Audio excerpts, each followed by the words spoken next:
मुझो कलम आ इमाम हसन के ज़हर मिलियो आवज़ा तो के दिन ॾाढी प्रैक्टिस आहे थोरो अॻिते थी वेई मिड़ई कुझु टेकड़ी ॾियारा आ इमाम हसन के ज़हर मिलियो आ इमाम हसन के ज़हर मिलियो जंहिंजो नूरी जिस्म रेशम का नरम हथ मथे छा पेश करे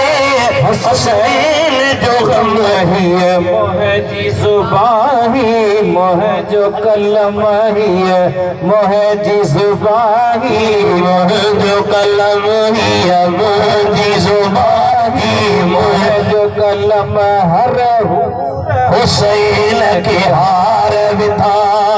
सुभान अल्लाह इमाम पाक शहादत मानी ने हर हूर हुसैन के हार विधा हारी आखिरी शेर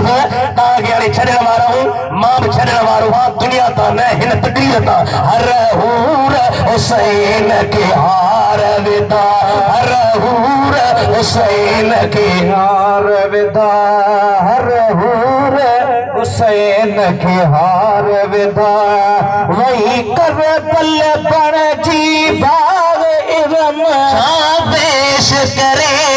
हसनैन जो गम ही मुझी ज़ुबानी मोह जो कलम ही मुझी ज़ुबानी मोह जो कलम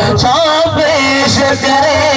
हसनैन जो गम ही मुझी ज़ुबानी मोह जो कलम हाणे ही से वरी जो ॿुधाया उन खां पोइ हिकिड़ी नबी से जी हदीस ॿुधाईंदोसांव पोइ छॾियां थो तव्हां पढ़ियो हर हूर हुसैन के हार विधा हर हूर हुसैन के हार भाई पर जी कर बल बोगे इरम पेश करे हसनैन जो गम ही मुझी ज़ुबानी मुझो कलम मदीने में आया सभी मदीने जा माण्हू इंतज़ार में सरकार जी हरम में हाज़िरी भरायूं पोइ मदीने में उते सभई अहल बैत रहिया मिठड़ा अहल बैतन पंहिंजी ज़िंदगी निमाज़ में शरीयत ते असांखे बि घुरिजी असीं सही पंहिंजी ज़िंदगी निमाज़ सां शरीयत सां नींह लायूं हीअ दुनिया फानी आहे हिकु ॾींहुं सभिनि खे हलूं 5 वक़्त निमाज़ चओ इंशाअल्लाह पढ़ंदासीं हथ मथे खणी त चओ इंशाअल्लाह आस्ते आस्ते पाण खे आदत विझो पाण खे निमाज़ी बनायो पाण खे अल्लाह जे आॾो झुकण जी आदत विझो निमाज़ी आहिनि 2 क़िस्मनि जा हिकिड़ा हूंदा 8 ॾिया जेके 8 ॾींहं जुमे जे ॾींहुं मस्जिद जो मुंहुं संभाले ॿिया वरी हूंदा 360 ॾिया साल ते जेको ईद पढ़ियो बाक़ी कुल पीरा बाखे टिया वरी खट ॾिया